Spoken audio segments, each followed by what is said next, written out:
Madan Kashyap sir को बुलाना चाहूँगा। मदन कश्यप सर आएँ और अपना स्थान ग्रहण करें।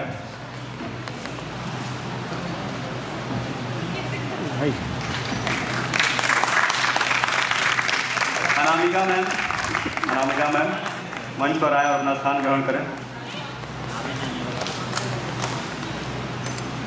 आप लोग जोरदार तालियां बजाते रहें।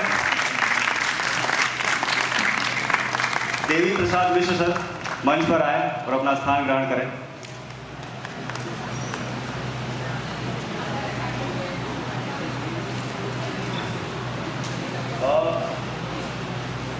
मैम सविता सिंह मैम को मैं मंच पर बुलाना चाहूँगा, वो मंच पर आए और अपना स्थान ग्रहण करें।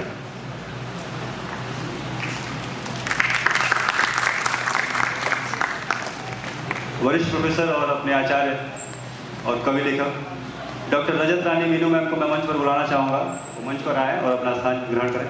देवी प्रसाद मिश्र सर भी मंच पर आ चुके हैं, सर आप अपना स्थान ग्रहण करें।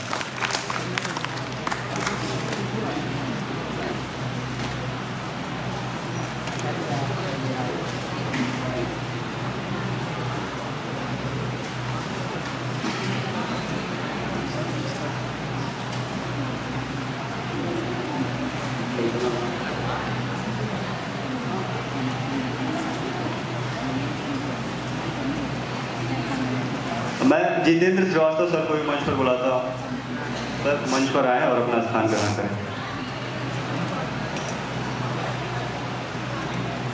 सर नहीं बैठे।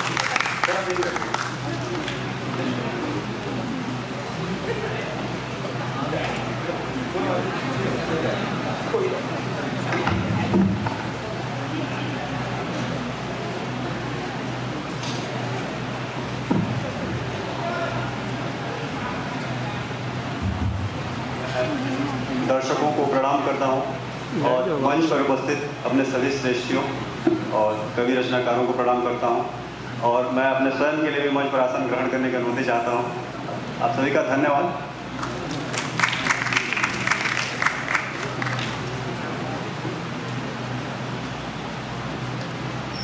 कविताएं हमेशा मन बहलाव और स्टेटस लगाने की परंपरा की चीज़ें नहीं होती हैं। कविताएं कई बार और लगभग हर बार आपको विचार दे देती हैं, परिवर्तन दे देती हैं, आकार दे देती हैं। इसलिए हर कार्यक्रम में कवि सम्मेलन जैसे सुंदर कड़ी अगर हो तो उसकी बात ही कुछ और बन जाती है। भामा ने कहा है कि शब्दार्थों सहितम काव्यम, शब्द और अर्थ का जो हित है, सुंदर हित है, सुंदर संयोग है, वो काव्य है। यानी कि जहाँ भी आपके आसपास हित भरा कार्य हो रहा हो, हित भरी रचना हो रही हो, प्रेरणा भरी चीज़ें प्रस्फुटित हो रही हैं, उसमें आप काव्य का दर्शन कर सकते हैं।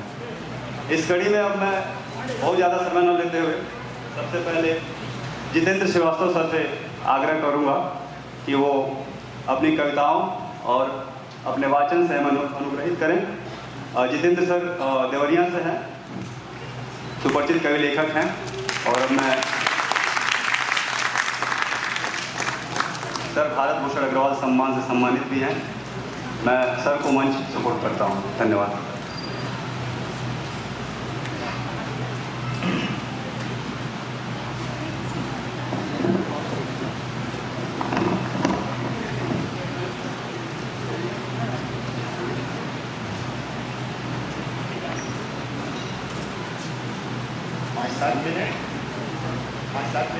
सर आपके पास ना पूरा समय है?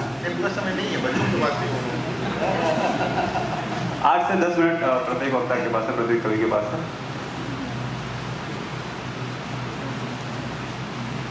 पहली कविता पुतलियां पृथ्वी का सबसे पुराना एल्बम है।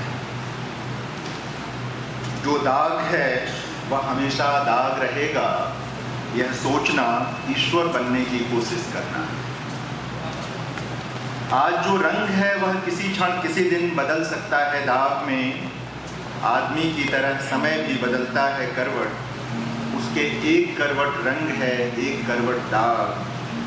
वह सबसे बड़ा जादूगर है सृष्टि का, उसके पास सबके लिए सुरक्षित है।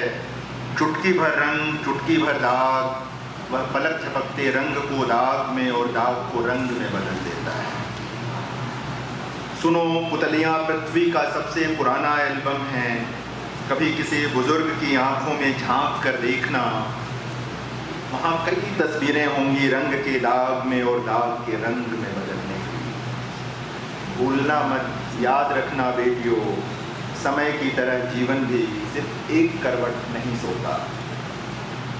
अगली कविता है कुछ तरतीब कुछ बेतरतीब। हाथ बांधकर मन नहीं बांधना है, मन को खोले और हाथ को भी खोले रखें। कुछ तरतीब कुछ बेतरतीब। मेट्रो में किनारे की सीट पर टेक लेकर बैठा वह आदमी निहार रहा है दूसरी तरफ टेक लेकर बैठे उस आदमी को जिसकी गोद में रखा है ताजे फूलों का गुलदस्ता। निहारने वाले के ठीक बगल में, कविता सुन लो फिर ताली बजाओ। निहारने वाले के ठीक बगल में बैठा मैं निहार रहा हूँ बारी बारी दोनों को। दोनों क्या सोच रहे होंगे एक दूसरे के बारे में, इसका सिर्फ अनुमान लगाया जा सकता है। पहला सोच रहा है शायद कि वह फूलों के साथ मिलने जा रहा है किसी ऐसे से जिससे कोई न कोई काम निकलवाना है उसे, जबकि ठीक उन्हीं पलों में दूसरा सोच रहा है पहले के बारे में कि संभवतः वह उसे समझ रहा है विशेष। सोच रहा है कुछ अच्छा घटित हुआ है उसके जीवन में, किसी ने उपहार में दिया है उसे गुलदस्ता, और वह कल्पना कर रहा है अपने जीवन में कुछ उसी तरह के विशेष घटित होने। पहला फिर सोच रहा है कि आदमी को क्या क्या करना पड़ता है, जिसे मन न करे कभी देखने का उसे देना पड़ता है गुलदस्ता, उसके साथ मुस्कुराकर खिंचानी पड़ती है फोटो, भूल कर भी कोई बात नहीं करनी होती है उसकी क्रूरता की, कभी कभी तो उसकी क्रूरता को बताना पड़ता है मनुष्यता की रक्षा की कड़वी अवसर। यह महत्वाकांक्षा भी जालिम शय है, आदमी को नहीं रहने देती भीतर से आदमी सा।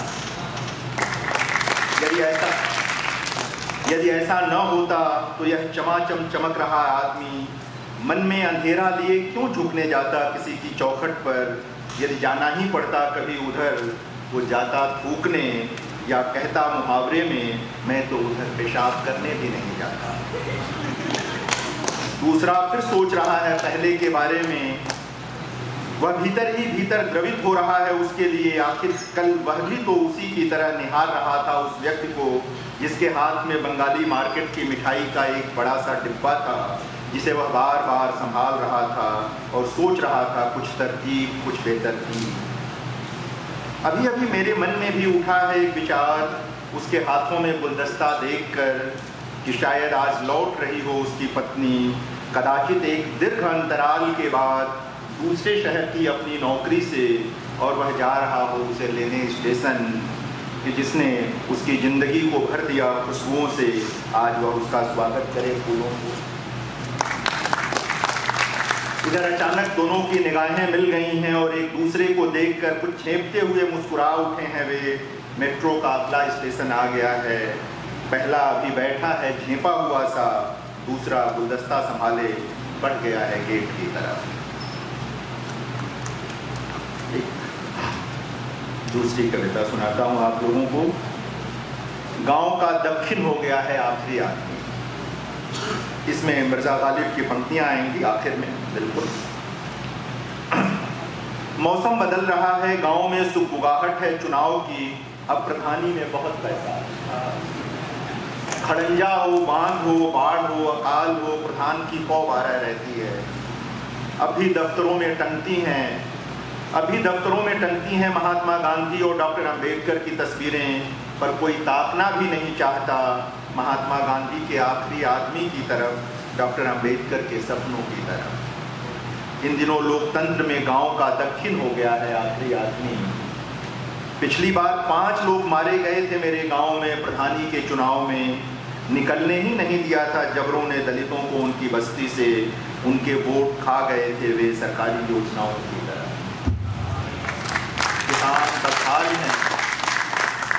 किसान बदहाल हैं, मर रहे हैं भरी जवानी में, जो बचे हैं उनकी जेबें इस कदर खाली हैं कि वे भर ही नहीं सकते बच्चों की फीस। उनके घर में नहीं है किसी के बदन पर साबुत कपड़े। लड़कियां भी महफूज नहीं हैं गाँव में। अब फिर चुनाव सिर पर है, धीरे धीरे गर्म हो रही है हवा, लोग अकन रहे हैं एक दूसरे की कानाफूसी, मैदान में उम्मीदवार भी कई हैं, पर आखिरी आदमी को कोई उम्मीदवार नज़र नहीं आती, कोई सूरत नज़र नहीं आती। आगे आती थी हाले दिल पे हंसी, अब किसी बात पर। और मुझे लगता है कि आज के लिए एक आखिरी कविता सुनाता हूँ, खेतों का स्वीकार। इसमें भोजपुरी के कुछ शब्द आएंगे, मेरे ख्याल से आप लोग समझ लेंगे। आज ज्यों ही मैं पहुंचा गांव के गोइड़े वाले खेत में, उसने नज़र उठाकर देखा पल भर, फिर पूछा, कहो बाबू कहाँ से आए हो, कुछ कुछ शहरी जान पड़ते हो। लगता है कोई जान पहचान है इस गांव में, इधर निकल आए हो शायद निवृत्त होने। मैं अचरज में पड़ा हुआ, इन कर्तव्य विमूढ़ सा खड़ा हुआ, ताकने लगा निर्निमेष उसको, जिसकी मिट्टी में लोट लोट लहलोट हुए हम बचपन में खेला करते। मैं भागा तेज वहाँ से पहुँचा नदी किनारे वाले चक में, चक ने देखा मुझको, कुछ चक बड़े प्लाट को खेत को कहते हैं। मैं भागा तेज वहाँ से पहुँचा नदी किनारे वाले चक में, चक ने देखा मुझको, कुछ चकमक चकमक सा लगा उसे। थोड़ी देर रहा चुप वक्त, फिर पूछा उसने, किसे ढूंढ रहे हो बाबू इतनी बेसब्री से, यहाँ तो आंसू हैं, हद सपने हैं, अकत कोई लाचारी है, लेकिन तुम कुछ अलग अलग दिखते हो, कहाँ रहते हो, इधर कहाँ निकल आए हो, यहाँ धूल है मिट्टी है, सड़क के नाम पर गिट्टी है, चारों ओर पसरा हुआ योजनाओं का कीचड़ है। खैर छोड़ो, कहाँ से आए हो, क्या करते हो, क्या करते हो, आखिर इतना चुप क्यों हो, क्या कभी कुछ नहीं कहते हो। मैं ठकुआया खड़ा रहा, बहता रहा आँखों का द्रव, मैं भूला भूला रहा बरसों बरस जिन खेतों को, यही सोच सोच कि मालिक हूँ उनका, उन खेतों ने मुझको सचमुच भुला दिया, उन खेतों ने मुझको सचमुच भुला दिया था। कुछ देर मैं औसन्न खड़ा रहा सच के सिरहाने, देवियों सज्जनों मालिक बनने को उत्सुक लोगों, आज उन खेतों ने मुझे पहचानने से इनकार कर दिया है, जिनके मालिक थे मेरे दादा, उनके बाद मेरे पिता, और उनके बाद मैं हूँ बिना किसी शक सुबह के। आप सब अचरज में पड़ गए हैं सुनते सुनते, यकीन नहीं कर पा रहे मेरी बातों का, पर सच यही है 16 आना कि मैं मालिक हूँ जिनका खसरा खतौनी में उन खेतों ने मुझे पहचानने से इनकार कर दिया। शुक्रिया, बहुत बहुत शुक्रिया सर का, बहुत धन्यवाद सर की। बहुत ही सुंदर कविताएं सोच रही है, उसकी 2-3 पंक्तियां मैं आपके सामने रखता हूँ। 8 बेटों की माँ थी, वो स्त्री थी, और स्त्रियां कभी बाज नहीं होती, वे रचती हैं तभी हम होते हैं, तभी दुनिया होती है।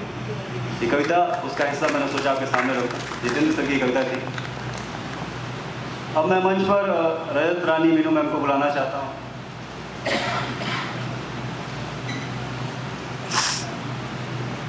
मीनू मैम वरिष्ठ लेखिका और कवि हैं, कमला नेहरू कॉलेज में मैम अध्यापन कार्य कर रही हैं। मैम का प्रमुख काव्य संग्रह है पिता भी तो होते हैं माँ। मैम सावित्रीबाई फुले सम्मान, डॉक्टर अंबेडकर सम्मान, अंबेडकर लेखक समिति द्वारा और अंबेडकर लिटरेरी विजन के अंतर्राष्ट्रीय सम्मान से सम्मानित हैं। मैम मंच आपको सपोर्ट। मैम धन्यवाद। आप सभी को नमस्कार। रचयिता के ये तीसरा सालगिरह पर रचयिता की टीम को और पीयूष पुष्पम को हार्दिक शुभकामनाएं, बधाई देना चाहूँगी, क्योंकि वो बच्चे हैं लेकिन ये एक साहित्यिक एक वातावरण बना देते हैं। आजकल मंचों की वजह से भी बहुत कमी हो रही है साहित्यिक में। तो मैं एक नई ही कविता लिखी है काले, जिसका शीर्षक है काले बादल। वह खिड़की से झांक रही थी,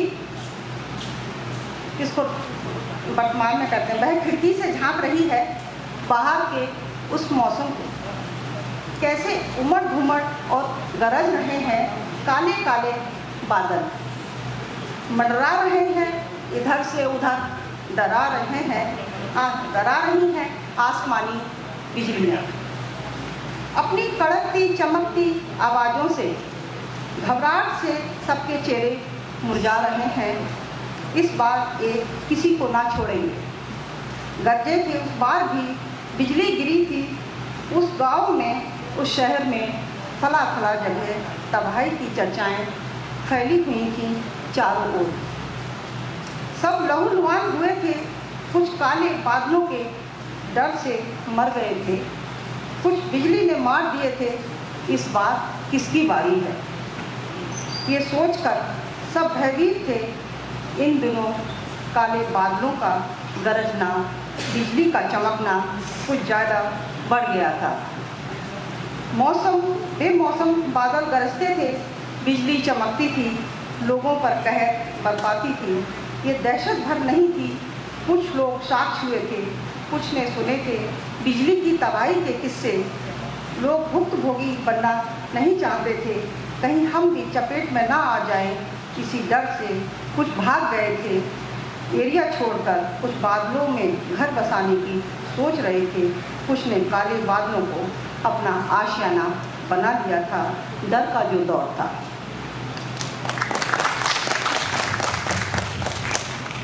अगली कविता का शीर्षक है सुंदर देश है मेरा।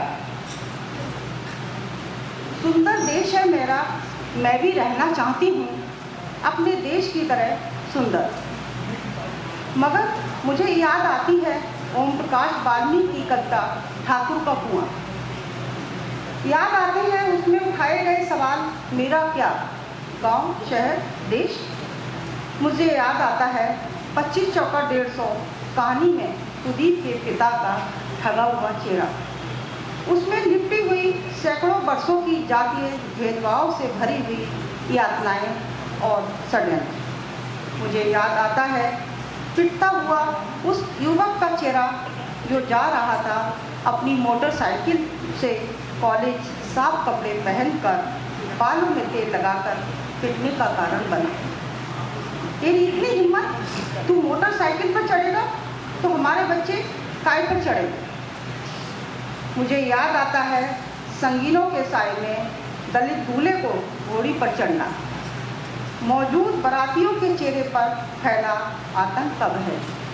मुझे याद आता है सुधा जैसी अनेक लड़कियों के चेहरे जो पढ़ना चाहती थीं, बनना चाहती थीं, डॉक्टर, शिक्षक, इंजीनियर, नेता, अभिनेता आदि, मगर पायल तड़वी की तरह मरना नहीं चाहती हैं। मुझे याद आती है इंद्र मेघवाल की सूजी हुई आँख, चेहरे पर फैली सूजन और दर्द से छटपटाता मासूम का चेहरा। जिसे सजा मिली मटकी छूने की, उसके माता पिता की चीखें, उन चीखों में बेबसी याद आती है। सुंदर देश है मेरा, मैं भी सुंदर देश में रहना चाहती हूँ अपने देश की तरह सुंदर। मगर मुझे याद आती है बिहार और आंध्र प्रदेश की बच्चियाँ भात भात मांगती, भूख से दम तोड़ती, उनकी माँओं की पथराई आँखों में बेबसी मुझे याद आती है। हाथरस की वह लड़की जो मर कर भी न्याय नहीं पा सकी, रात के अंधेरे में चुपके से लावारिस की तरह उसकी लाश जलवाती थी मिट्टी का तेल डालकर। मुझे याद आती है कंझावाला में उस युवती की चीखें जो कार के नीचे घसीटी गई थीं, बेरहमी से 8 किलोमीटर तक गुम हो गई थीं उसकी सांसें। मुझे याद आती है दलित आत्मकथाओं में दर्ज विभत्स घटनाएं उसमें सुनाई देती हैं, पूर्वजों की दर्द से कराहती आहटें। सिद्ध लिंगैया के माँ बाप का चेहरा, उनके गर्दन से रिश्ता खून, उनकी मजबूरियाँ याद आती हैं जो बैल की तरह जोत दिए थे जुए, जो हल जो लगाते हैं जहाँ से बैल कंधे पर हल जोतने के लिए। मुझे याद आता है उजड़ता बचपन का दर्द, अशिक्षा, गरीबी का फैला कालखंड का इतिहास राही त्राही करता दलित जीवन मुझे दिखता है उनका श्रम ही श्रम, लोक परलोक में जूझते भाग को कोसते पूर्वजों के मायूस चेहरे दिखते हैं। आज भी सुंदर देश है मेरा, मैं भी रहना चाहती हूँ अपने देश की तरह सुंदर, सम्मान और स्वतंत्रता से। मगर अफसोस अनकहा भय जो कहने से भयभीत है।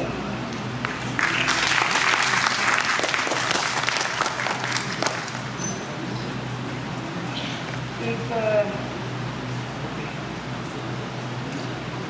जीवन की सिलवटें, अगली कविता का शीर्षक है।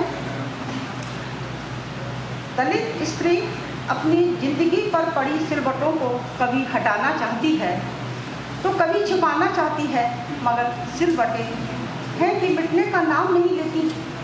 75 सालों के से नज़रअंदाज सिलवटें आज भी उसके चेहरे पर जमी पड़ी हैं और गहरी होती जा रही हैं। घाव की तरह दर्द और वेदना से लबालब हो रही हैं। ये 75 साल की यात्रा के निशान दर्शा रही हैं। वे निशान मिट ही नहीं रहे हैं।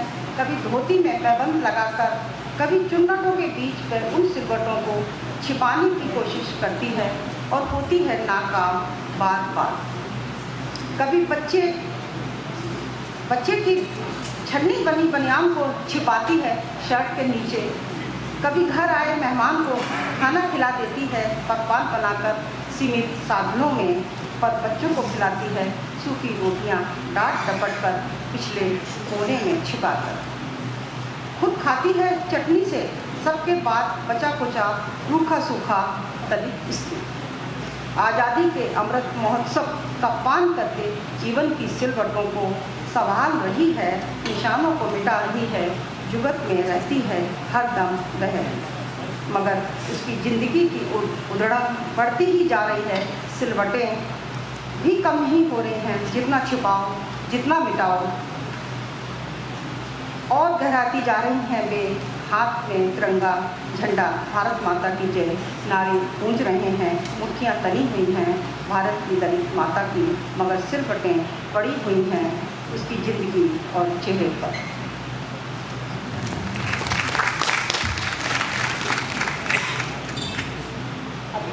हाँ बिल्कुल मैम।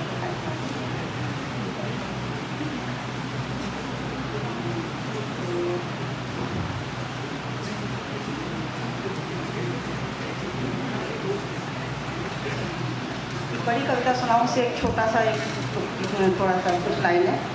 मुझे तो आदत है उपेक्षा सहने की, मुझे तो आदत है उपेक्षा सहने की, मगर उस मित्र को कैसे समझाऊं जिसने मुझ पर 4 लाइनें क्या लिख दी। उसे तो अछूत बना दिया मुझ जैसा, अपनों और गैरों ने मिलकर उसका दर्द मुझसे बड़ा लगने लगा। ये तो तालियां बजाते रहें। कविताएँ हैं, आपको हो सकता है ना पा रहे हो। एक कविता का शीर्षक है सिर्फ तुमसे। हम मिलना चाहते हैं सिर्फ तुमसे, जरा मिल लेना तुम भी अपनेपन से, बाहर फेंक देना अपने गिले शिकवों को, उतार देना अहंकार की चादर। हम मिलना चाहते हैं सिर्फ तुमसे, फेंक देना नफरती चाकू किसी नदी नाले में, घायल कर देता है अंग प्रत्यंग। वह साफा भी उतार देना जिसमें छिपे रहते हैं हमें दूर करने के कीटाणु। हम मिलना चाहते हैं तुमसे, जरा मिल लेना तुम भी अपनेपन से। मैंने भी उतार दी है ख्वाहिशों की चादर, अब ना होगी कोई चाहत, ना होगी कोई शक सुबह। हम मिलकर पकाएंगे बराबरी का दाल भात, छौंक लगाएंगे प्यार का, साथ खाएंगे एक थाली में, तब देखना उसका स्वाद। तुम चले आना सिर्फ अपने साथ, सब मन मुटाओ फेंक आना कूड़े के खेत में। जो तुम्हारा नहीं है उसे क्यों चिपकाए रहते हो, क्यों खो देते हो अपनेपन को। हम मिलना चाहते हैं तुमसे, जरा मिल लेना तुम भी अपनेपन से। हम बसाएंगे एक ऐसी दुनिया जहाँ छोटा बड़ा नहीं, जाति, रंग, नस्ल, लिंग भेद ना हो, धर्म की दीवारें नहीं, यहाँ नीला आसमान हो, गले मिलने का आधार हो। हम मिलना चाहते हैं तुमसे, जरा मिल लेना तुम भी अपने मन से। तुम चले आना अपने को साथ लिए, मैं मिलना चाहती हूँ तुमसे, सिर्फ तुमसे, सिर्फ तुमसे।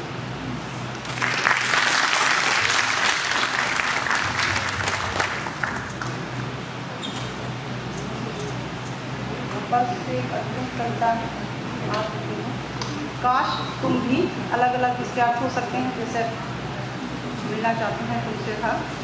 काश तुम भी मुझे पहचानते, जानते, समझते मेरी तरह। मैं जानती हूँ तुम्हारी पसंद नापसंद, झट झुक जाती हूँ तुम्हारी आहट सुनकर, मुस्कुरा कर, कभी झुठला कर रखती हूँ ध्यान तुम्हारी हर पसंद नापसंद का। चाहे खाना हो या पीना, पहनना हो या ओढ़ना, कुछ लाना हो, तुम रहते हो मेरे ध्यान में हर वक्त। मैंने तुम्हें पहचानना, जानना सीख लिया पहले दिन से, और तुम सोचकर मैं भीतर तक हिल जाती हूँ। दिल से एक ही आवाज़ निकलती है, काश तुम भी मुझे पहचानते, जानते, समझते बराबरी से, दिल से, भावनाओं से, व्यवहार से, निस्वार्थ से। बस छोटी सी मेरी जहान, काश तुम भी मुझे पहचानते, जानते, समझते मेरी। बहुत बहुत धन्यवाद मैम। इस पिछली कविता में मुझे याद है पलवन बार बार आ रहा था, तो मुझे याद आया कि याद वो इतिहास है जिसे भुला दिया गया है, स्टेट जिसे दर्ज नहीं करता है। हर समूह की, हर स्थान की अपनी यादें होती हैं, और स्टेट खास मेमोरीज तैयार करता है जिसको आपको रटाना होता है। तो बहुत सारी यादें हैं जो साहित्य और कवि हमारे सामने प्रस्तुत करते हैं, और हम उनसे जुड़ते हैं और नए सिरे से चीज़ों को देखते और खोलते हैं। अगली कवित्री के रूप में मैं सविता सिंह मैम से कहता हूँ कि वो मंच पर मैम मैं 1 मिनट का समय चाहूँगा। मैं ठीक से परिचय दे नहीं पा रहा हूँ और कम समय में आ जा रहे हैं। सविता मैम आरा बिहार से हैं और हिंदी की 90 दशक की प्रतिष्ठित कवित्री आलोचक हैं। मैम की पढ़ाई दिल्ली विश्वविद्यालय और मॉन्ट्रियल कनाडा से हुई है। मैम के प्रमुख काव्य संग्रहों में अपने जैसा जीवन, नींद थी और रात थी, स्वप्न समय आ लिया। मैम की एक कविता की मैं बस 2-3 पंक्तियां आपके सामने रखता हूँ, फिर मैम मंच पर। क्यों बाकी लोगों की तरह नींद में सोती नहीं हैं औरतें, वे रोती हैं इसलिए। मैम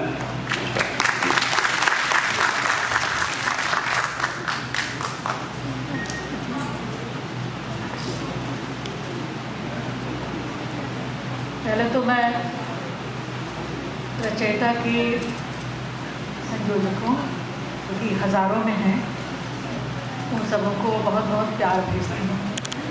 मेरे मन में बहुत प्रशंसा है इसलिए मैं आई हूँ। आज मैं जो कविताएं आप लोगों को सुनाने जा रही हूँ, मुझे पता है कि आप लोग, अब हम लोग को पढ़ते हैं आज जितने भी कवि, तो मैं कुछ बिल्कुल नई कविताएं आप लोगों को सुनाने जा रही हूँ जो मेरे नए संग्रह में शामिल होंगी। 1-2 कविताएं पुरानी, उसके बाद नई कविताएं। मैं किसकी औरतों वगैरह ये तो आप सब जानते हैं, सब पढ़ते भी हैं।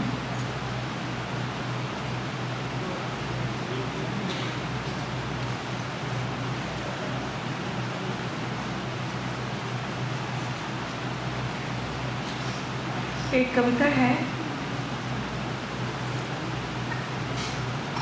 अपनी यातना में। मेरा ख्याल है नींद की और रात के लिए ये संग्रह से। वह सो चुकी थी, कई नींदें, कई दिन और रातें बीत चुकी थी। वह सो चुकी थी, कई नींदें, कई दिन और रातें बीत चुकी थीं। कई जिंदगियां बंद और बिखर चुकी थी इस बीच। लेकिन एक सपना था जो अभी झिलमिला रहा, जिसकी झालर को पकड़ वह उठी थी और उन फूलों को ढूंढने लगी थी जिन्हें सीने से लगा वह सोने गई थी। जागने पर यह संसार उसे अब भी बहुत जाना पहचाना ही लगा था। फूल भले अनुपस्थित थे, लेकिन उसके प्रेमी वहाँ खड़े थे, बाहें फैलाए हुए। हर हाल में प्रेम बचा रहता है, उसने सोचा था। फिर आह्लादित हो खुद से कहा था, आसमान को छत और धरती को बिस्तर बना समुद्र की तरह कोई गीत गाना चाहिए। तभी उसका एक प्रेमी उसे बालों से पकड़ खींचता हुआ ले गया नींद और सपनों से बाहर, समेटे हुए अपने सीने में चुराए उसके सारे फूल, जहाँ सब कुछ नया था अपनी यातना में।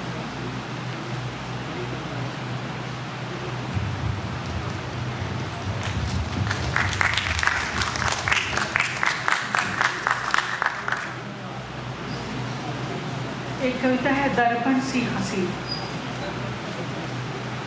एक हंसी दर्पण सी अपने होठों पर रख ली थी उसने, जिसमें देवताओं ने देखे अपने मुख, जिसमें कितने ही तारे उतरे देखने अपने अंधेरे। एक फूल जिसमें अपना दर्द उड़ेल गया, एक औरत छोड़ गई जिसने अपनी नग्नता। उस हंसी पर बाद में देर तक चांदनी बरसी, हवा घंटों उसे पूछती रही। बारिश ने उसे धोने की अनेक कोशिशें की, लेकिन वह सब कुछ जो उसमें संग्रहित हुआ ज्यों का त्यों संचित रहा। देवता अपनी कुरूपता पर फिर कभी दुखी नहीं हुए, तारे नहीं हुए विचलित अपने सत्य से बाद में कभी, फूल मुरझाया नहीं अपनी पीड़ा से उसके बाद, एक औरत लज्जित नहीं हुई अपनी देह से फिर।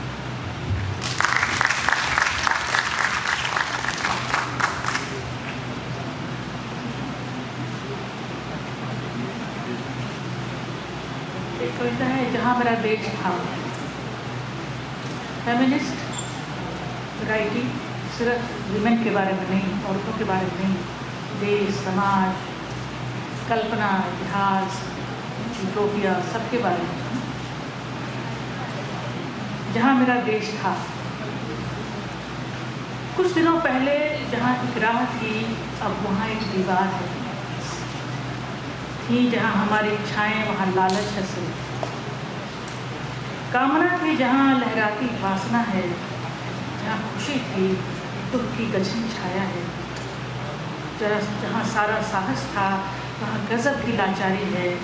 जहाँ मेरा देश था अब वहाँ एक बाजार है।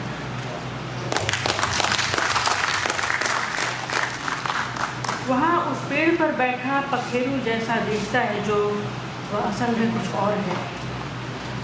रंगीन आँखों वाली मछली जल में तैरती, दरअसल युद्ध में काम आने वाला एक मारक यंत्र है। पड़ोस में रहने वाले सामान्य से दिखते लोग खतरनाक गुप्तचर हैं, हमारा नाम पता बटोरते। दफ्तर में कोने में बैठने वाला क्लर्क करता है आजकल अपनी हैसियत से बड़ा काम, वह दर्ज कर रहा है मारे जाने वालों के नाम। मेरा प्रतिनिधित्व करती दिखती सरकार मेरी नहीं, मेरा देश हथिया चुका है कोई और देश। हद है, जो कुछ जैसा दिखता है वह वैसा नहीं अब। जहाँ जो कुछ था वहाँ नहीं अब।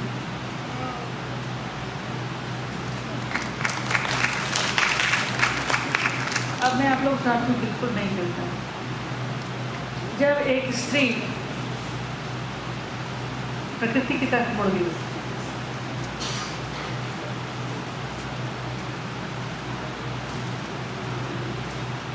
और उसके बाद क्या क़यामत आती।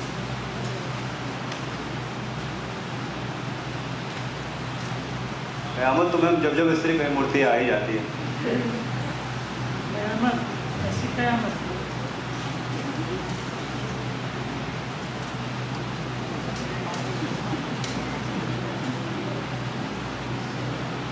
Please bear with me for a second.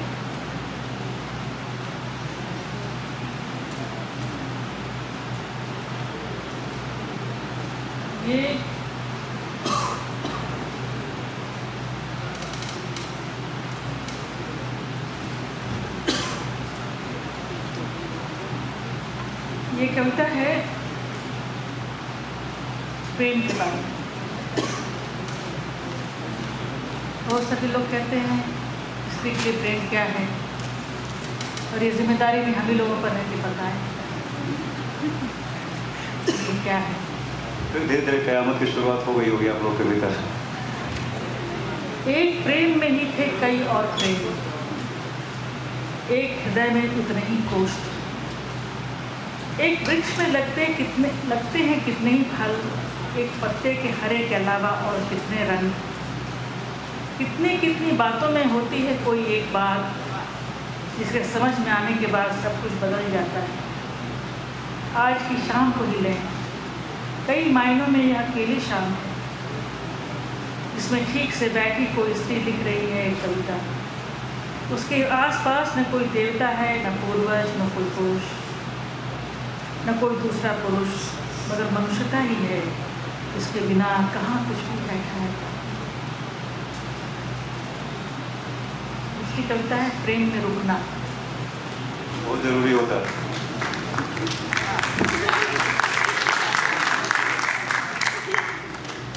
Shorts और रील के ज़माने में थोड़ा ज़्यादा ज़रूरी हो गया वो। प्रेम में रुकी रहेगी वह, उसी से सब कुछ फिर घटित होना है। नासमझी में नहीं बिगाड़ेगी रूप अपना, दुष्ट को नहीं भटकने देगी पास, भटकने देगी बल्कि उसे प्यास बुझाने के लिए नहीं लाएगी जल उसके लिए। वह कड़ा रुख अपनाएगी, सच झूठ को नहीं मिलने देगी एक में, रात को रोने देगी, करेगी इस स्त्री का भी त्याग इस बात।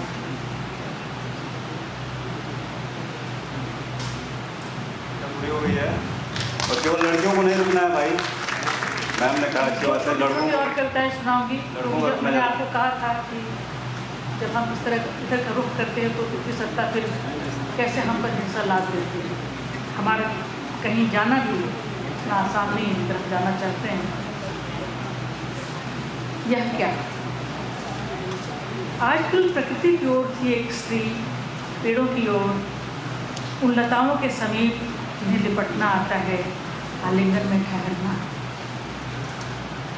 तभी गोली चलने की आवाज़ आती है, वह मुड़ती है और देखती है ढेर सारा खून, लाल इंसान का ही खून, फिर और खून, आवाज़ें और भी गोली चलने की। हतप्रभ पूछती है, यह क्या प्रकृति, कहाँ गई मनुष्यों के लिए अभी तुम्हारी सारी वासना। अंतिम कविता है एक स्त्री एक कविता। इतनी घृणा, इतनी मृत्यु के बीच, गुरेजी और इंतकाम के बीच, भीतर गश खाने लग जाती है कविता। अब क्या, एक पूरा परिवार ही उजड़ गया। हिजाब के भीतर से सिसकती है एक औरत, इस सब में क्या दोष उसका। हिजाब के भीतर से सिसकती है एक औरत, इस सब में क्या दोष उसका। बाकी तो सब समझ लेंगे क्यों मारा गया मेरा बेटा। एक स्त्री कलपती है कविता। प्रकृति एक स्त्री नहीं लिखना चाहती कुछ दिनों तक कुछ भी, नहीं जाना चाहती पेड़ों की तरफ, रुकी रहना चाहती है, देखना खून का रंग बदलना। शुक्रिया।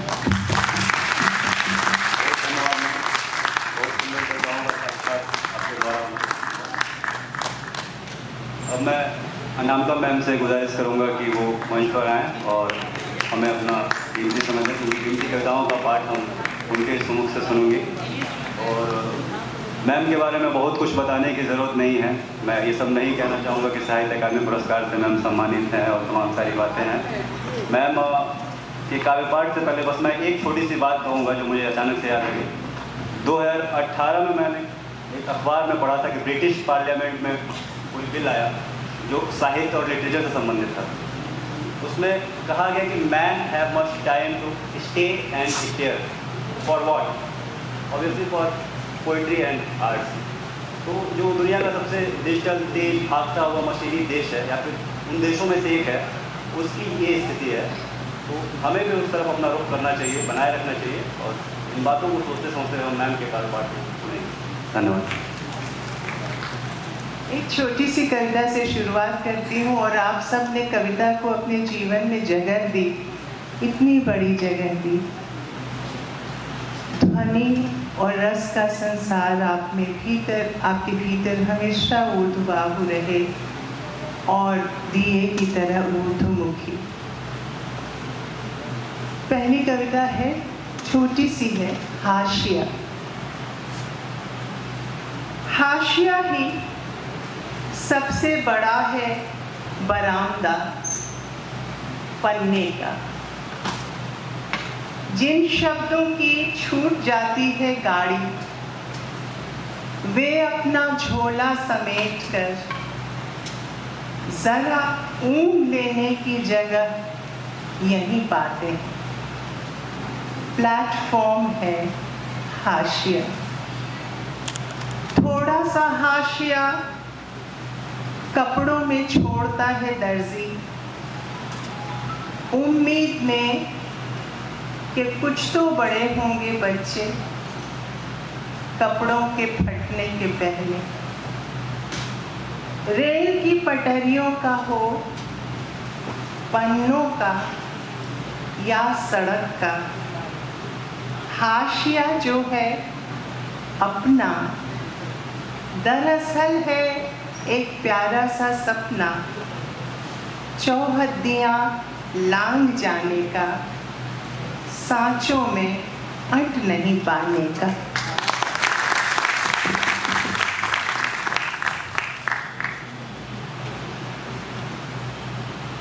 इस कविता का शीर्षक है काल कोठरी में सुरंग। उन्होंने कहा, हैंड्स अप, एक एक अंग फोड़कर मेरा उन्होंने तलाशी ली। मेरी तलाशी में क्या मिला उन्हें? थोड़े से सपने मिले और चांद मिला, सिगरेट की पन्नी भर, माचिस भर उम्मीद, एक अधूरी चिट्ठी जो वे डिकोड नहीं कर पाए, क्योंकि वह सिंधु घाटी सभ्यता के समय मैंने लिखी थी एक अभेद्य लिपि में अपनी धरती को। हेलो धरती, कहीं चलो धरती, कोल्हू का बैल बने गोल गोल घूमे हम कब तक, आओ अगिन बान बनकर हम छूटें इस ग्रहपथ से दूर। पढ़ तो नहीं पाए पर उन्होंने मेरी चिट्ठी मरोड़ी और मुझे कोच दिया काल कोठरी में। अपनी कलम से लगातार खोद रही हूँ तब से काल कोठरी में सुरंग। एक तरफ से तो खुद भी गई है वो पूरी, ध्यान से देखूं तो एक पतली लकीर रोशनी की दिखती है। कौन उस पार खड़ा है कोहरे से घिरा? क्या हबीब तनवीर बुंदेली लोकगीत छीलते तराशते तरकश में डालते, किसका वे करते हैं इंतजार? क्या मेरा? ताजा खुदी इस सुरंग के उस पार से दौड़ी आती है हवा। मुंह खोले पीती हूँ या खुशनुमा कनकनी, मेरी चमड़ी मुझको पूरी नहीं पड़ती। यह कनकनी कहती है कान में मुझसे, उधर एक खुली खिली घाटी है, घास की हर नोक पर कांपती होगी ओस वहां। धरती पर कान लगाकर सुनती हूँ, नीचे कुछ बह भी रहा है। कल कल छल छल, कल बह रहा है वह हमारा कल।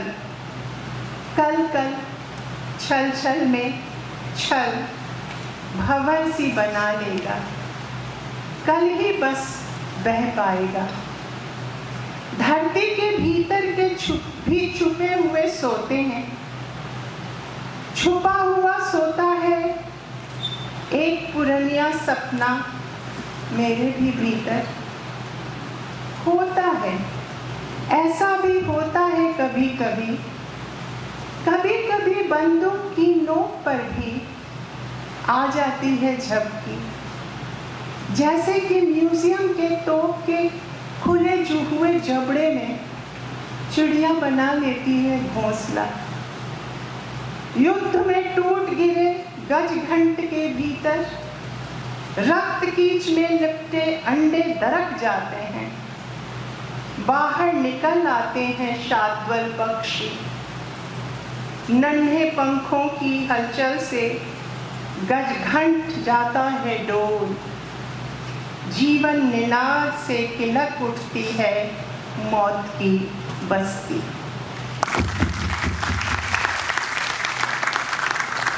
अगली जो कविता सुना रही हूँ वो आप ही की उम्र की एक लड़की की है, आप जैसी ही है वो। लखनऊ के किसी चौराहे पर एसिड अटैक सर्वाइवर्स का एक छोटा सा कैफे है। हीरो के की धुन पे उसको शीरो कहते हैं क्योंकि वो सर्वाइवर्स हैं, तो हीरो ही उसमें ही है, ये शी है। लेकिन कैसे ये अपना जीवन जीती हैं, ये सचमुच का एक किरदार मुझे मिला था वहाँ। उसका नाम था राबिया और वो लड़की इतनी मस्त थी कि सिलाई मशीन से अपना काम चलाती थी, छोटे छोटे डिज़ाइनर कपड़े सिलती थी। और उससे एक गपशप सी है, आप देखें।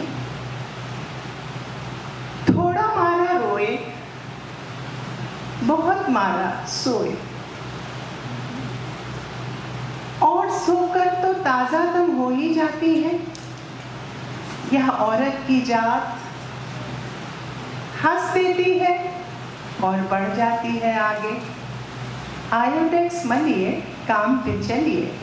बचपन में सुना हुआ रेडियो विज्ञापन हौसला बढ़ाता हो शायद। कहती थी राबिया हुसैन, तेजाब ने उसका चेहरा जलाया था, लेकिन उस दिलकश लुनाई का सत नहीं पिया था जो हिम्मत की माई की जाई हुई बेटियों से छीन ही नहीं सकता कोई। सामने मेरे अमिता बैठी हैं, मैं उनको भी ये कविता समर्पित करती हूँ। वो भी हिम्मत माई की जाई है और छीन ही नहीं सकता कोई। वह मुझको शीरो कैफे में मिली थी। मैंने उसका हाथ धीरे से थामा तो हंस दी वो फिर से। बादल भी तेजाब ही तो बरसाते हैं इन दिनों माटी पर, तो ऐसी बड़ी बात क्या है कि नाकाम आशिकों ने मेरे मुंह पर तेजाब दे मारी। भली भई मेरी मटकी फूटी, मैं तो पनिया भरन से छूटी। अब कोई पीछे नहीं पड़ता रंगीन अफवाहों के सिवा। वो देखिए, वो वहाँ जो सिलाई मशीन धरी है मेरी ही है। कतरनों की तरह रंगीन अफवाहें भी सारी शाम तलक मैं बुहार कर एक थैली में देती हूँ कोच। मौके पर बहुत काम आती हैं। अक्सर तो उनकी लग जाती है चिप्पी किसी का फटा ढकने में। कभी कभी उनसे मैं पैचवर्क ओढ़नी बनाती हूँ। पैचवर्क ओढ़नी जैसे है जिंदगी आपकी या मेरी, सुख दुख की चूल्हे मिलाकर क्रॉस स्टिच से कढ़ी, रोज स्टिच से संवारी, साटिन स्टिच से मढ़ी। कितनी सदियां बीती तब जाकर यह हुनर सधा है। जो बातें मुझको चुभ जाती हैं मैं उनकी सुई बना लेती हूँ। चुभी हुई बातों की ही सुई से मैंने काढ़े हैं फूल सभी धरती पर। आकाश के ये नजारे, हरे भरे सारे नजारे, आसमान के ये सितारे मुझसे ही टकवाए थे उस खुदा ने। मेरा पुराना मेहरबान है वो खुदा। सच पूछिए तो है मेरा इकलौता आशिक वही, बाकी तो सब बाल बुतरू हैं। पूरी यह दुनिया ही मेरा गोद लिया बच्चा हो जैसे। बच्चों की चिल्लमों कान नहीं धरती, रहती हूँ मस्त और किसी से नहीं डरती। कहती हुई फिर से राबिया हंसी, और इस बार तो लगा 8वीं सदी में इराक से चली थी जो, आज वही राबिया फकीर सामने बैठी है। हाथ में उसके वही सब्र का धागा, साहस की तीखी सुई, जिससे सदियों से वक्त किया करता है चाक दिलों की रफूकरी।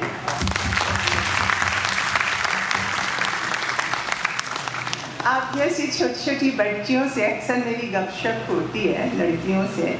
शादी करने के नाम पर तो उनको माएँ, दादियाँ, नानियाँ कहती हैं शादी शादी शादी। हॉस्टल से फ़ोन आते रहते शादी शादी शादी, और वो कान पकड़ती हैं। और नए वर्किंग वुमेन्स हॉस्टल में अगर जाइए तो वहाँ से एक किरदार उठाया है मैंने।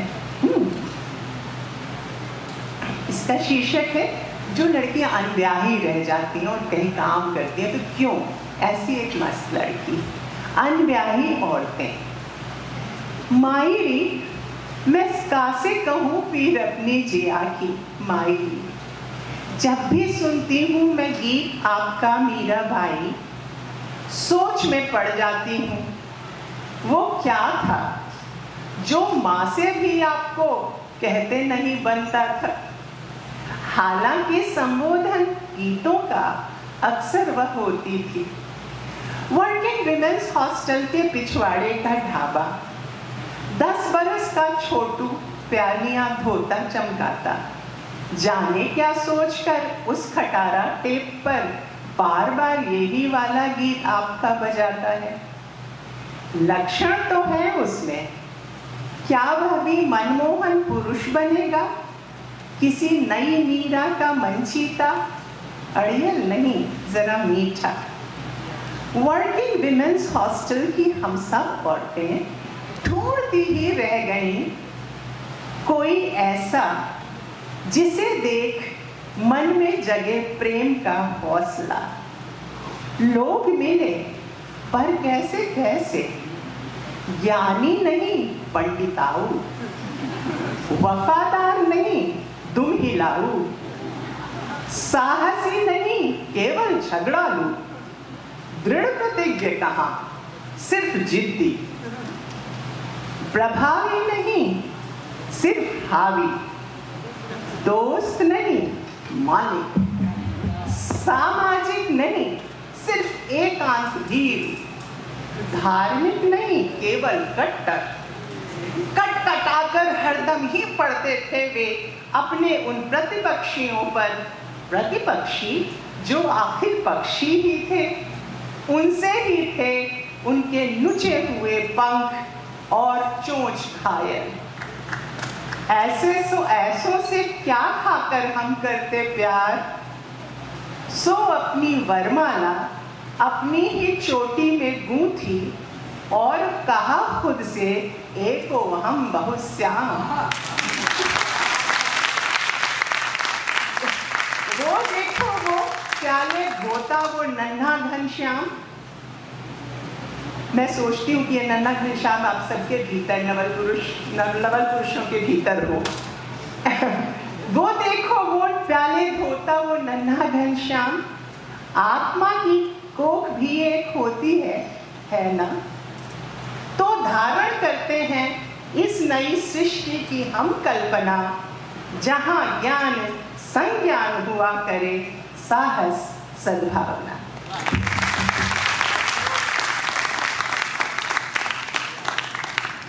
मैम के बहुत सुंदर काव्य पाठ के सूत्रों को संभाल कर मैं देवी प्रसाद मिश्र सर को सुपुर्द करने से पहले अवध किसान कवि त्रिलोचन की एक कविता आपके सामने रखूंगा। कविताएं रहेंगी। कविताएं रहेंगी तो जीने के लिए आश्वासन भी रहेंगे। भंवर में झकोरे खाते नाव को वो जैसे तैसे उबार लेंगी। कविताएं सपनों के साथ ही जीवन के साथ हैं, सपनों के संग ही जीवन के साथ हैं। कभी कभी हाथ हैं, कभी कभी पाँव हैं। देवी प्रसाद मिश्र सर मंच पर हैं, सर प्रतापगढ़ उत्तर प्रदेश से हैं और सर भारत भूषण अग्रवाल सम्मान से सम्मानित हैं। सर से पहले मैं प्रार्थना करूंगा, सर अगर संभव होगा तो आपकी कविता है कि नाम के खतरे, इस शीर्षक से वो कविता है, अगर ये कविता संभव हो तो हम सुनना चाहेंगे। सर धन्यवाद।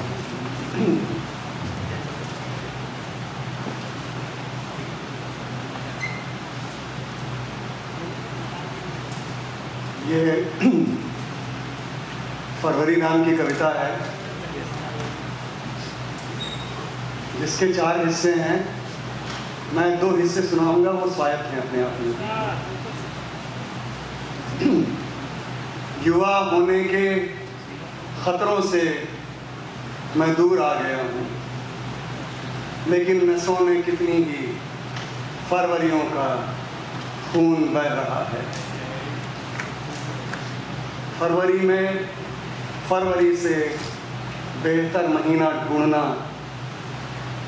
ढूंढने का यह वक्त नहीं है। मनुष्यों से अधिक पेड़ एक नई दुनिया बनाने के संकल्प से भरे हैं, लेकिन नए पत्ते नए अर्थ का प्रतीक बनने से गुरेज कर रहे हैं। कौन जाने यह वसंत है भी कि नहीं, अनिश्चयों के इस शमशेर सन्नाटे में। राजनीति को मैं बदल नहीं सका, पर्दे मैंने बदल दिए हैं कि तुम आओगी। नई माचिस ले आया हूँ कि रगड़ते ही जल उठे तीलियाँ और भक्क से निकलने वाली हंसी और आग में मैं चाय बनाता रहूँ और तुम मुझे देखो एक मनमाने स्वतंत्र चेता पशु की लाल आंखों से कि कोई भी प्रेम अपूर्णता ही क्यों है। व्यक्तियों को न बदलने के अवसाद के साथ मैंने चादर बदल दी है। अधिक फूलों वाली चादर की जगह जमीन के रंग वाली चादर बिछा दी है। यह एक अनाथ भूभाग है। इच्छाएं हमें जहाँ निर्लज्ज बना देंगी, लालसा के तारे दमक रहे होंगे विद्रोही वासना के सूने आकाश में। होगा उल्कापात पूरी रात, तामसिक उजाले में हम होते जाएंगे अगाध और अप्रमेय की गोधूलि का झुटपुट। वैधता का धर्म ग्रंथ मैं फाड़ दूंगा, कुछ भी नहीं होगा सोशली करेक्ट। पॉलिटिकल करेक्टनेस हासिल कर लेंगे। ठीक ही कहा था लेनिन ने कि रणनीतियाँ प्रक्रिया में बनती हैं। बहुत पहले से तो पूर्वाग्रह होते हैं, यह मैंने कहा, लेकिन क्या तुमने सुना हमारे बीच हुई हिंसाओं में दृष्टिकोण, चयन और आग्रहों का रक्तपात है। तुम्हारा आना एक दृष्टिकोण का आना है, जिसकी जगह बनाने के लिए मैंने कमरों की जो सफाई शुरू की तो इतनी धूल उड़ी कि पड़ोसी गोली मारने आ गया, जिससे मैंने कहा कि प्रेम करने के बाद मैं मरने के लिए उसके घर आ जाऊंगा। ज़्यादा नाराज़ होकर वो लौट गया, ये कहते हुए कि उसकी हिंदू चाय को लेकर मेरी अन्य मनस्कता मुझे महंगी पड़ेगी। मुझसे बेहतर कवि होने के लिए मुझसे अधिक दुख उठाने होंगे और मुझसे ख़राब कविता लिखने के लिए करने होंगे वैचारिक अपराध। भाग मेरे गांव का नाम भरतपुर है। यहाँ के नारीवाद पर मैं किताब ढूंढ रहा हूँ। कवितावली, वाली, अवधि में राउटलेज और सेज की किताबें मध्यवर्गीय धर्म ग्रंथ हैं। नहाने की जगह मैंने रगड़कर साफ की, तेजाब से मेरी जल गई उंगलियां। दुनिया के दागदार फर्श को इतनी ही शिद्दत से साफ करूंगा, यह तय किया है। बाथरूम के शीशे में मेरा चेहरा उस आदमी के चेहरे सा था जिसके राज्य सत्ता के साथ बहुत बुरे संबंध थे। वह स्याह पूरे घर में फैल गया है। भारतीय वसंत और पतझड़ के बीच फैले इस अपारदर्शी में अब और भी ज़रूरत है मुझे तुम्हारी। प्यार और अपराइजिंग में होती पराजयों ने मुझे रोते हुए हंसने का नमूना बना दिया है। मेरे पास आना एक जख्मी आदमी की कराह सुनने के धीरज के साथ आना है। मेरे और निराला के तख्त के बीच बमुश्किल 3 मील का फासला होगा। मैं इलाहाबाद की आँख और घाव से टपका खून का आखिरी कतरा तो नहीं ही हूँ। मैंने घर को तुम्हारे आने के लिए तैयार कर रखा है, जबकि तुमने कह दिया है कि तुम नहीं आओगी। फरवरी में कारण न मैं जानता हूँ न तुम। प्रेम एक टेढ़ी नदी है जो पहाड़ों की घाटियों से शिखरों की तरफ बहती है। उल्टियाँ करने का मेरा मन होता रहा है। सिर कितना घूमता रहा है गेंदबाज चंद्रशेखर की लेग स्पिन साथ। तुम्हें याद करना एक बोझ उठाना है, और न याद करना निरुद्देश्य पर्वतारोही हो जाना है। शोक सभा के बाद बिछी रह गई दरी सी है फरवरी। 28 दिनों की फरवरी में अगर तुम नहीं आ रही हो तो मैं 30 और 31 दिनों का कर दूंगा। इससे ज़्यादा क्या चाहती हो? क्या कर दूँ? पूरा कैलेंडर बदल दूँ?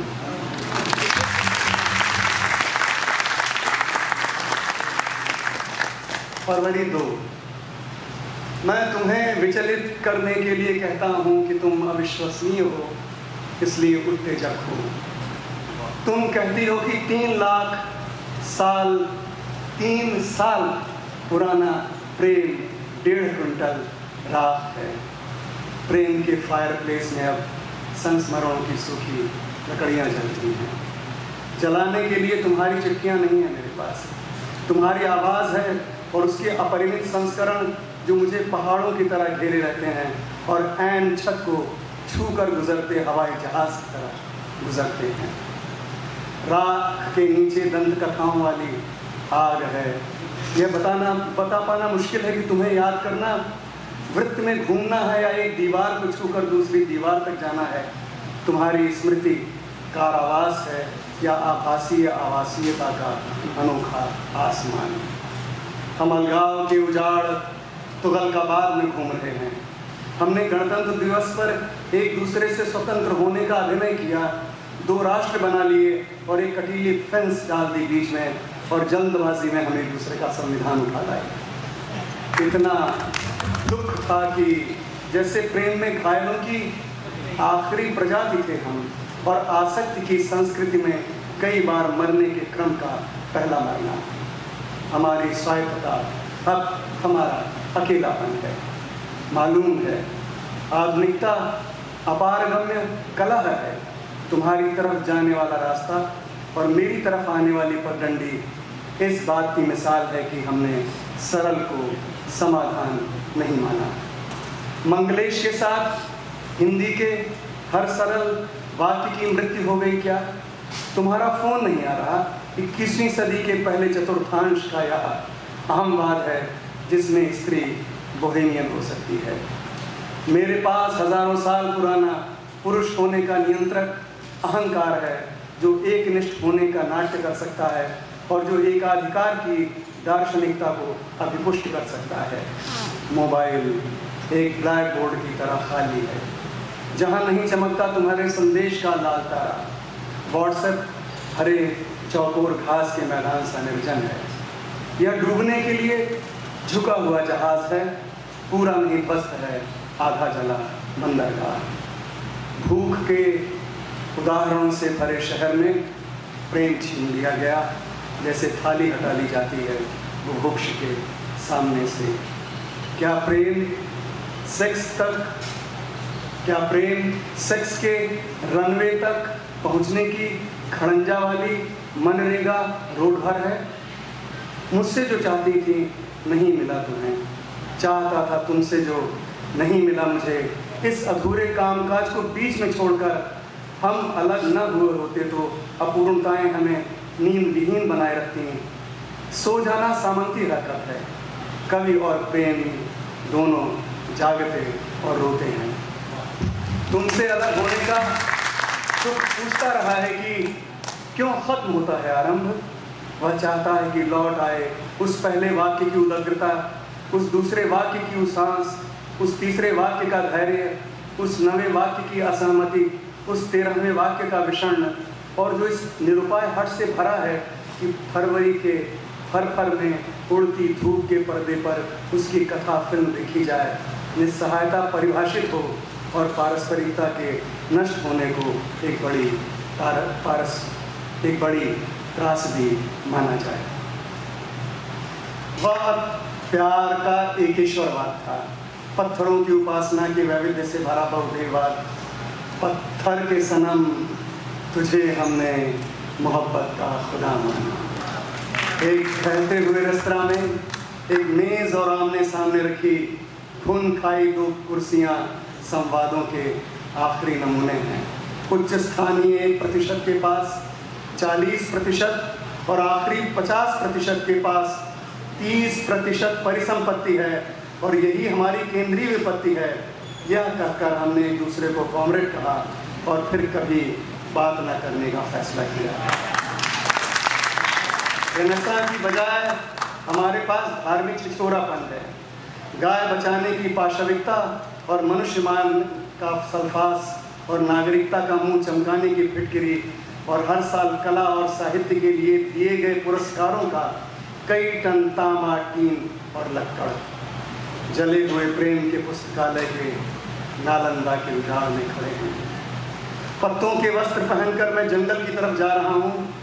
तुम भी आ जाओ रे अनिवारणीय सुबह के झुटपुटे अनार के रंग वाली। आओ हम प्रकृति के 2 पर्ण हो जाएं और हिंदी के आरंभिक उत्तर मनुष्य। हम दुर्भाग्य के मारे हैं, हमारे पास न नवजागरण है और न साम्यवाद और न अनीश्वरवाद का महास्नान।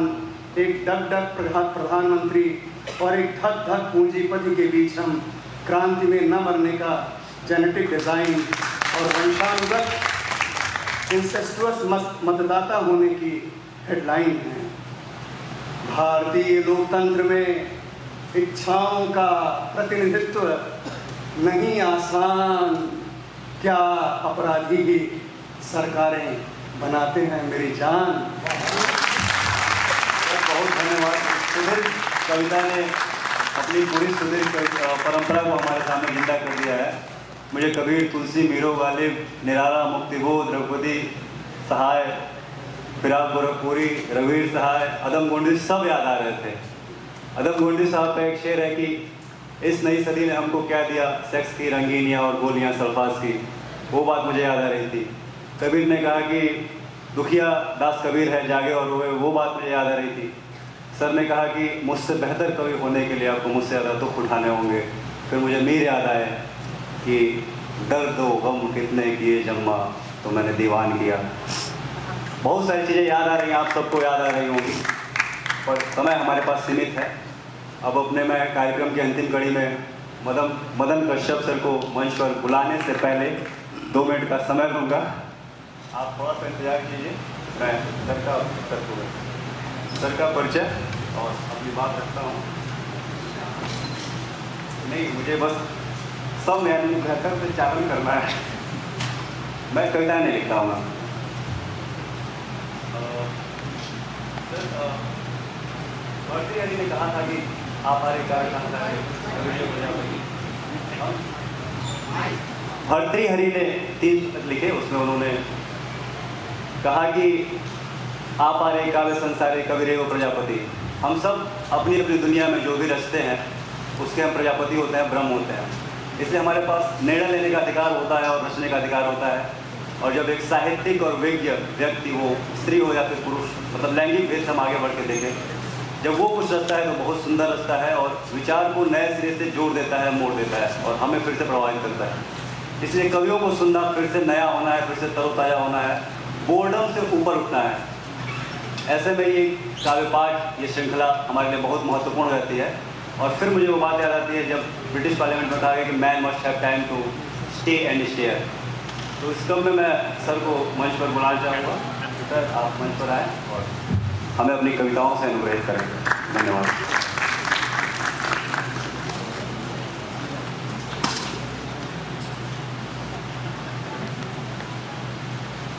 आप लोग अपनी कार्यत्री प्रतिभा का परिचय देते रहिए। 2 तरह की प्रतिभाएं होती हैं और मुझे नहीं लगता है कि किसी में प्रतिभा की कमी होगी और कोई ऐसा मानेगा।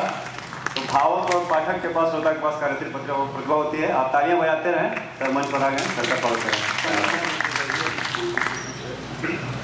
तो अच्छा तो यह होता कि मैं एकमात्र श्रोता होता और आप सबकी ध्यान होता। एक दिन ऐसा आयोजन होना चाहिए, एक दिन आपको जब आइए, मैं कुछ नहीं सुनाऊंगा, आप लोगों को सुनिए। मैं कुछ छोटी बड़ी कविताएँ 2-3 सुनाना चाहता हूँ। मेरा स्थिति के बहुत प्रतिकूल है फिर भी। तो पहले एक छोटी सी कविता है, अलग व्यक्ति है। संकट। अक्सर ताला उसकी जुबान पर लगा होता है जो बहुत ज़्यादा सोचता है। अक्सर ताला उसकी जुबान पर लगा होता है जो बहुत ज़्यादा सोचता है। जो बहुत बोलता है उसके दिमाग पर ताला लगा होता है। उसके दिमाग पर ताला लगा होता है। संकट तब पड़ जाता है जब चुप्पा आदमी इतना चुप हो जाए कि सोचना छोड़ दे। चुप्पा आदमी इतना चुप हो जाए कि सोचना ही छोड़ दे और बोलने वाला ऐसा शोर मचाए कि उसकी भाषा से विचार ही नहीं, शब्द भी गुम हो जाए। कि उसकी भाषा से विचार ही नहीं, शब्द भी नहीं हो जाए। एक छोटी सी कविता बिल्कुल अलग तरह से, कोई क्रम नहीं है, आप बिल्कुल दुख शीर्षक है इसका। यह भी एक कविता है शायद मेरी नज़र में, लेकिन उस तरह से नहीं। दुख इतना था उसके जीवन में कि प्यार में भी दुख ही था। दुख इतना था उसके जीवन में कि प्यार में भी दुख ही था। उसकी आंखों में झांका दुख तालाब के जल की तरह ठहरा हुआ था। दुख तालाब के जल की तरह ठहरा हुआ था। उसे बाहों में कसा, पीठ पर दुख दागने के निशान की तरह दिखा। उसे चूमना चाहा, दुख होठों पर पपड़ियों की तरह जमा था। उसे निर्वस्त्र करना चाहा, उसने दुख पहन रखा था जिसे उतारना संभव नहीं था। उसने दुख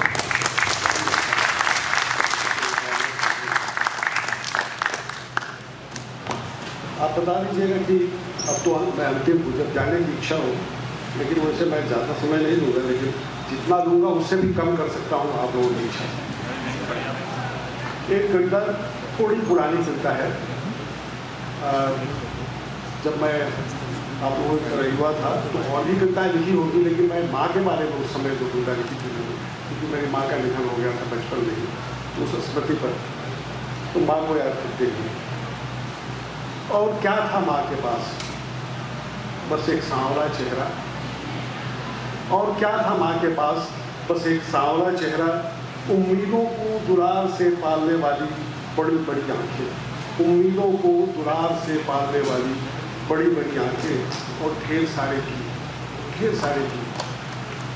व्यथा की चट्टान से फूट पड़ता था हंसी का झरना जब मेरा नन्हा सिर होता था उसकी गोद में।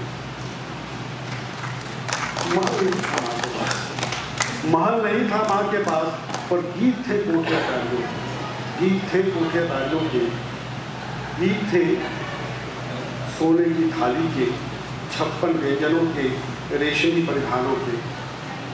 गीतों में रूठ कर चला जाता था मैं नदी के पार, फिर चांदी की नाव लेकर मनाने आते थे पिता।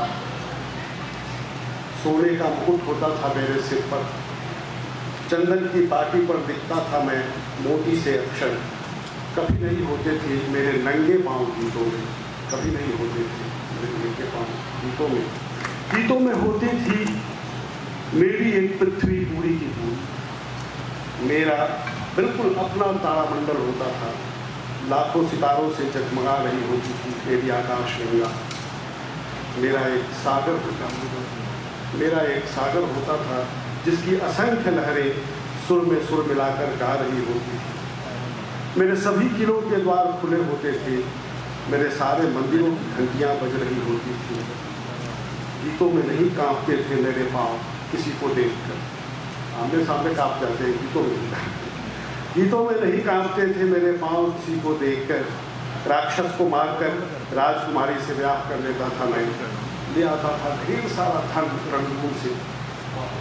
जीवन में चाहे हर बार जीतता हो, जीवन में चाहे हर बार जीतता हो, अत्याचारी कभी नहीं जीत पाता था गीतों में, अत्याचारी कभी नहीं जीत पाता था गीतों में। ईद त्योहार से जब साल तक के असंख्य गीत पसीने की गंध और पिस्ते आटे की खुशबू से सरेगी, माँ की आंखों में गीतों का महासमुद्र था। माँ की आंखों में गीतों का महासमुद्र था जैसे, दुख को भी गा लेती थी माँ, दुख को भी गा लेती थी माँ। अनुष्ठानों की चोगों पर शामियाने की तरफ तना था उसका जीवन, अनुष्ठानों की चोगों पर शामियाने की तरफ तना था उसका जीवन। अच्छा, एक एक अनुष्ठान के लिए कई कई गीत और कई कई अनुष्ठानों के लिए एक ही गीत, गीतों के अद्भुत समुच्चय थे माँ के पास। धन्यवाद।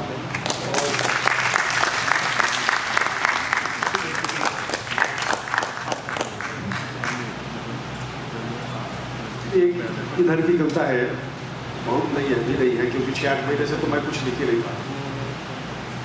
एक दिन स्त्रियां, जो अफगानिस्तान में हुआ, ये कविता उस पर है, लेकिन उस पर इसलिए है कि जो अफगानिस्तान में हुआ हमारे हिंदुस्तान में भी लोग चाहते हैं कि स्त्रियां कुछ वैसी रहें, इसलिए दुख के साथ इसे लिखना पड़ा। एक दिन स्त्रियां, बैंक होगा वहाँ स्त्रियां नहीं होंगी, बैंक होगा वहाँ स्त्रियां नहीं होंगी, विश्वविद्यालय होगा, टेलीविज़न भी होगा, अस्पताल भी होंगे, पर स्त्रियां कहीं नहीं होंगी, स्त्रियां कहीं नहीं होंगी। उन्हें न तो पैसे की ज़रूरत होगी, न ही शिक्षा या इलाज की, उन्हें न तो पैसे की ज़रूरत होगी, न ही शिक्षा या इलाज की। काले मुल्कों में कैद कर उन्हें डाल दिया जाएगा काली कोठरियों में, जहाँ कभी कभी कुछ खौफनाक आवाज़ें आएंगी, बंदूकों की या अजानों की, प्रार्थनाओं की, औरतों के चीखने की या बच्चों के रोने की। धीरे धीरे मिटती चली जाएंगी उजाले की स्मृतियाँ, धीरे धीरे मिटती चली जाएंगी उजाले की स्मृतियाँ। ज़हीन स्त्रियाँ बस जुगत लगाती रहेंगी कि पतियों की पिटाई से कैसे बचे। ज़हीन स्त्रियाँ बस जुगत लगाती रहेंगी कि पतियों की पिटाई से कैसे बचे। सुंदर स्त्रियाँ तदबीर करती रहेंगी धर्म पुरंदरों की निगाहों से बचे रहने की। फुसफुसाहटों और सिसकियों तक सीमित हो जाएंगी खूबसूरत आवाज़ें, फुसफुसाहटों और सिसकियों तक सीमित हो जाएंगी खूबसूरत आवाज़ें। कला केवल भोजन पकाने की रह जाएगी, कला केवल भोजन पकाने की रह जाएगी। वैसे करने को बहुत कुछ होगा, लेकिन रसोई या बिस्तर से बाहर कुछ भी नहीं। ज्ञान बस थोपे गए कर्तव्यों के पालन के लिए होगा। दहशत इतनी गहरी होगी कि कई बार उसके होने का एहसास भी नहीं होगा। फिर एक दिन ब्लैक होल में तब्दील हो जाएंगी काली कोठरियाँ और संगीनों के साये में मुर्दा हो रही स्त्रियाँ हमेशा के लिए उनमें दफन हो जाएंगी, बच्चा जलने वाली कुछ मशीनों को छोड़कर। हालांकि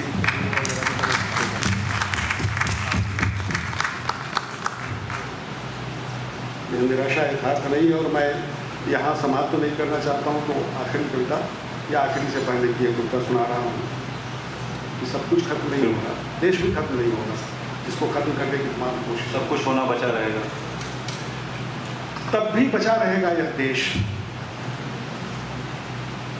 तब भी बचा रहेगा यह देश। एक दिन तुम नहीं रहोगे, तब भी बचा रहेगा यह देश। एक दिन तुम नहीं रहोगे, तब भी बचा रहेगा यह देश। खत्म इसे भला क्या कर पाओगे, खत्म तो तुम खुद हो जाओगे। कैसे मरोगे? दुश्मनों की फौज से घिरने के बाद आत्महत्या कर लोगे, या प्रतिद्वंदी की जेल में आखिरी सांस लोगे? जनता तुम्हें सड़कों पर दौड़ाएगी, या किसी विमान दुर्घटना के बाद एक टूटे दांत से तुम्हें पहचाना जाएगा? कैसे मरोगे पता नहीं, पर हम तो तुम्हें बस तुम्हारे चहकते झूठ से पहचानेंगे, और हम तो तुम्हें बस तुम्हारे चहकते झूठ से पहचानेंगे। मैंने समय के जलते हुए मकान की भीतरी दीवार पर सालों बाद भी बची हुई तारीख में तुम्हारा चेहरा देखा था। मेरे देखे वही तुम्हारा पहला और आखिरी चेहरा है जो तुम्हारे मरने के बाद भी दिखता रहे। कोई नहीं मारेगा फिर भी तुम मर जाओगे, कोई नहीं मारेगा फिर भी तुम मर जाओगे, और अपूर्ण रह जाएगी देश को मार डालने की दुष्कामना, अपूर्ण रह जाएगी देश को मार डालने की दुष्कामना।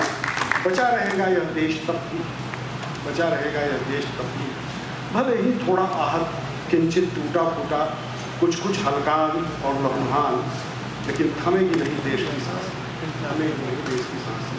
एक दिन यह जयकारा बंद होगा, तालियां भी शांत हो जाएंगी, सम्मोहन टूटेगा और खुद को घायल करने वाले लोग लग जाएंगे वापस देश को बचाने में। किसान खेतों में लौटेंगे, फसलें लहराएंगी, निर्माण कारखानों में गूंजेंगे मशीनों के संगीत, विनिर्माण कारखानों में गूंजेंगे मशीनों के संगीत। रात होगी, रात होगी, इतना अंधेरा नहीं, रात होगी, इतना अंधेरा नहीं होगा, दिन होगा, इतनी निराशा नहीं होगी, दिन होगा, इतनी निराशा नहीं होगी। प्रतिहिंसा से मुक्त होकर परंपरा को पहचानेंगे लोग, और इतिहास के खलनायकों के गह्वर में एक पिंडी तुम्हारे नाम के लिए बना देंगे, और इतिहास के खलनायकों के गह्वर में एक पिंडी तुम्हारे नाम के लिए बना देंगे।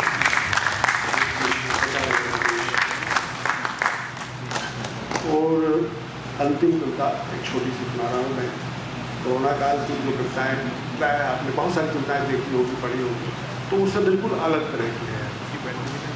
वो मजदूरों का जाना और जो वो बीमारी उसका अस्तित्व को तो लोगों ने लिखा है, मैंने भी लिखा है, लेकिन ये कविता बिल्कुल अलग है। कोरोना काल की खो गया है,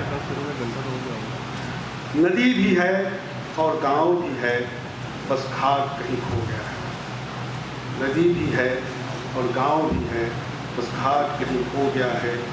दूर दूर रहते, दूर दूर रहने या दूर दूर जाने से अलग एक शीतल स्पर्श का बाट कहीं खो गया है, बाट कहीं खो गया है।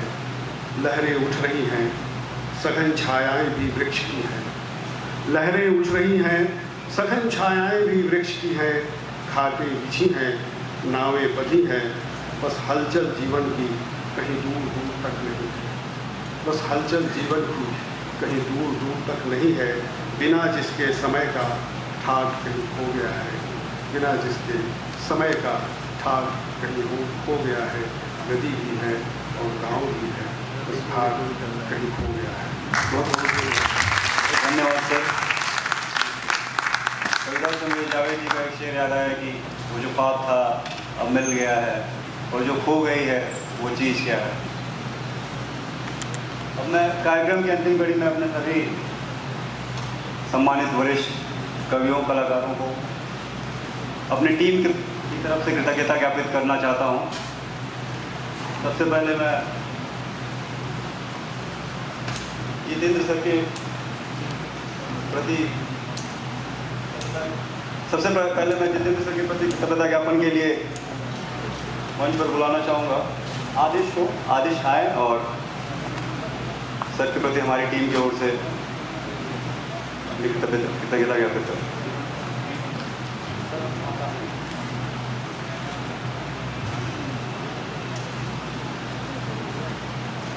आदिश।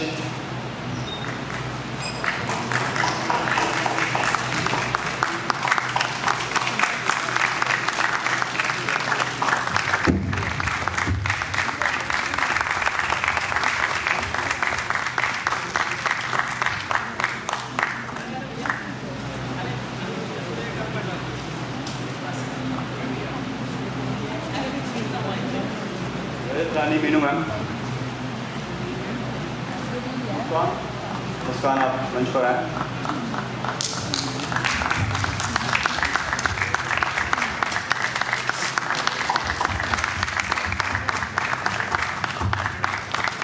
मुझे नहीं लगता कि आपकी कोहनी में किसी प्रकार की लचक होगी, ना ही किसी प्रकार का दर्द होगा। आप सभी 19 से लेकर 25 के बीच वाले हैं। अपने मजबूत हाथों का परिचय दीजिए।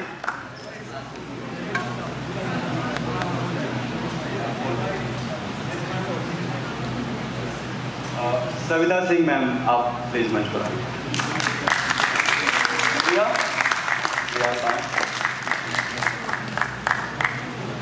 तालियों के साथ जोरदार शब्द आता है, जोरदार सार्थकता को आप लोग साबित करें।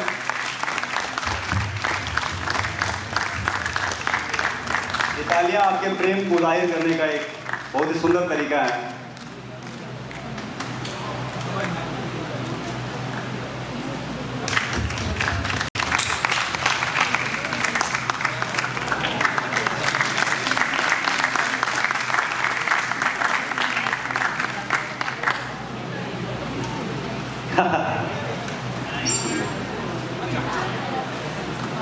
अनामिका मैम कब मिल रहा है, आप सही हैं।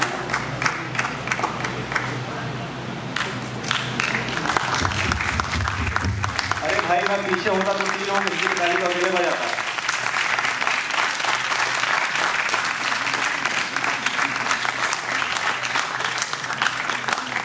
कितना अच्छा लग रहा है जब तालियां गूंज रही हैं तो खुद सुनिए, खुद महसूस कीजिए।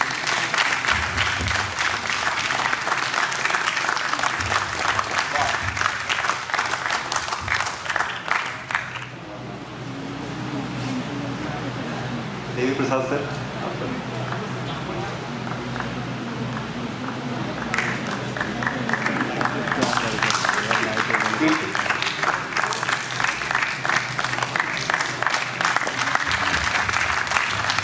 सर की कविता से हमने पूरे इतिहास को परिचय दिया। इस सुदीर्घ कविता के लिए सर का बहुत धन्यवाद।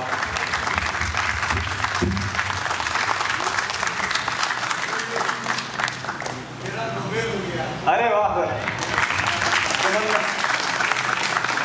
समझ में खिलाते रहो उससे बात बनती है। हम हैं तो क्या, मैं तुम्हें तुम हो तो क्या, तुम हो शेर ऊपर नीचे हो जा रहा है, मैं मालूम चाहूँगा। दोनों तरफ से आवाज आई बढ़ी रहे। मदन सर, आप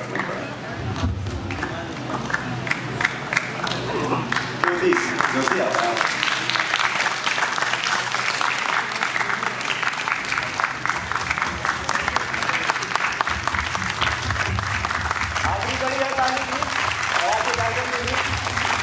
पूरे उत्साह और प्रेम से इसको पूर्ण करेंगे।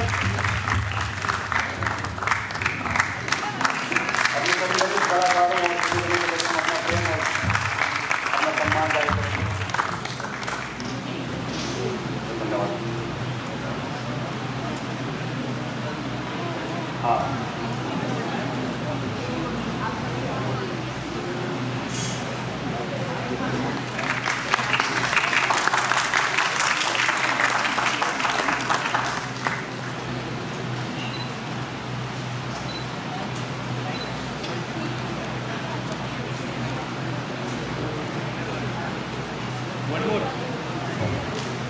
अब तो अड़ गया वो।